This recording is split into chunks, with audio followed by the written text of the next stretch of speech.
السلام علیکم ناظرین، اہم خبر سے آپ کو آگاہ کرتے چلیں۔ ایلون مسک نے کہا ہے کہ وہ اپنی کمپنی ٹیسلا کے 10% ملازمین کو برطرف کرنے کا ارادہ رکھتے ہیں۔ غیر ملکی میڈیا کے مطابق ایلون مسک نے اتنی بڑی تعداد میں ملازمین کی برطرفی کی وجہ کمپنی کو ہر 5 سال بعد منظم کرنے اور ترقی دینے کی کوشش ہے۔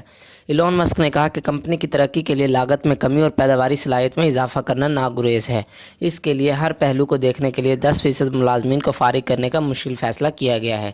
ایلون مسک کے بقول ملازمین کی برطرفی میرے لیے ہمیشہ سے تکلیف دہ عمل رہا ہے، لہٰذا اس کے بغیر کوئی چارہ نہیں۔